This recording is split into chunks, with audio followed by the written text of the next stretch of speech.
Hello and welcome to Jackie Nungo Show, voicing the unvoiced. Today in our feature story, we are going to adventure the hairdressing industry. We want to know what happens behind the scenes in this profession.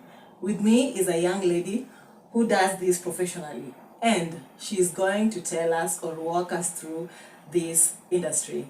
Karibu. Thank you. So what's your name? I'm Lucy Mweni. Okay, Lucy Mwini. So let's go straight away to the questions. How do you determine or set rates for different hairstyles? According to time, how long a certain hairstyle is going to take. Of course, a hairstyle that takes a lot of time will cost much compared to a hairstyle that takes less time. Sure. Yeah. And Lucy, how do you evaluate a client's satisfaction? Some show their satisfaction through referring to friends. They refer friends to come. So which shows whatever they got from you was satisfying, and they can wish their friends to get the same, which is satisfying. Okay, how do you deal with a situation whereby a client insists on a certain hairstyle that wouldn't look good on them? Okay, I know you know which hairstyle looks good on a certain person.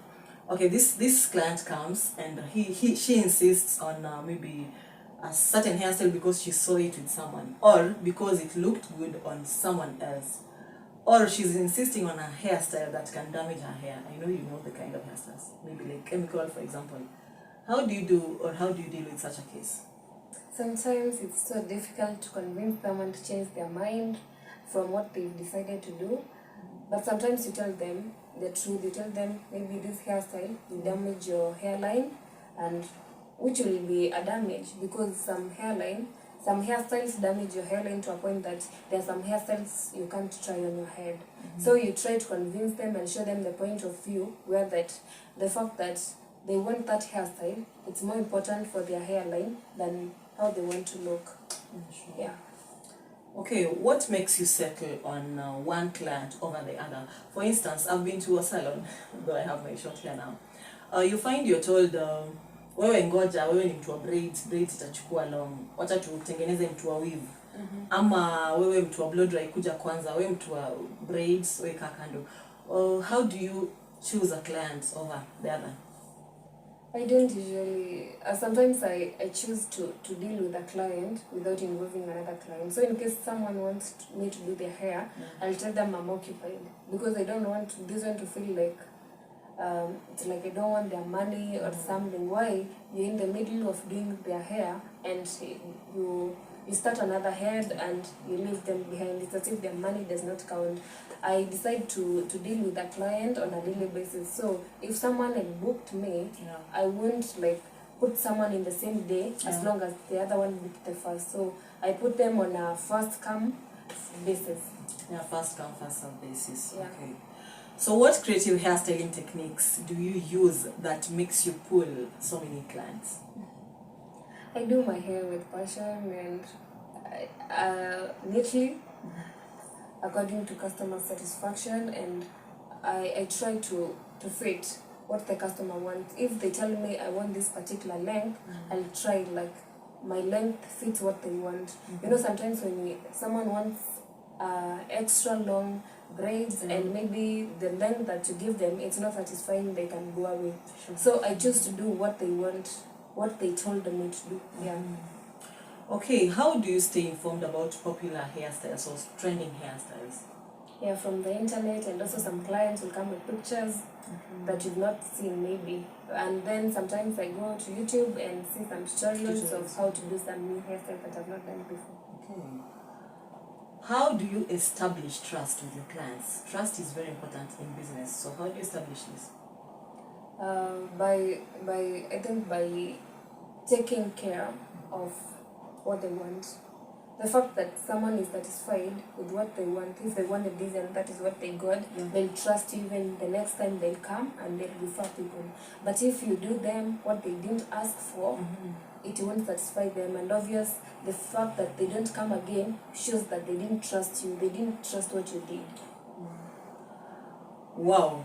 Oh, with the experience, what hairstyle best fits, let's say, a tall person? I don't think there's a hairstyle for a short person and a tall person. I've heard people there's, say that mimi mrefu, I don't know, nataka. Kitu yeah, refu what I know wanataka- is yeah. for a tall person, long braids look good on them rather than Not the reverse. no. When you're People tall say and mimi ni your mfupi, braids are so nataka short, braids ni compliment. so when you're short, they want your braids to be not too long, not extra, just a medium size height. But when you're tall and you do some short braids, you look funny. Yeah, I prefer a tall person doing like long braids than a short person doing the same. Of which there is no limit to what you can do with your hairstyle and your interests. This is so interesting. So we are winding up. So as a parting shot, what can you tell clients or what can you tell anyone about hairstyling or yeah? Hairstyling, according to me, is a nice hustle and yeah, it has some good pay, especially if you're a student and it's your side hustle. It will help you to keep up with paying some bills. Sometimes you want to buy something. It's not everything you go asking from your parents. Yeah. So when you have your cash, there's also that respect that comes with the fact that you can buy something without asking, without begging. Yeah, according to me, hairdressing is that hustle that you don't have to start with a lot of capital. You can start it from your house. You don't have to start a salon. And maybe with how it advances now, you can start thinking of opening a salon. Yeah, it's a nice hustle for a starter. Yeah, because it does not require a lot of capital. Yeah. Okay, that was supposed to be a parting shot, but you brought in something else. So you being a student, how do you balance between this hustle life? Like you do it literally in the house, right? Yeah. So how do you balance between this hustle of braiding or whatever, or hairdressing and your studies? Mostly I do it when I don't have a class, when I'm free, or mostly during the weekends. But also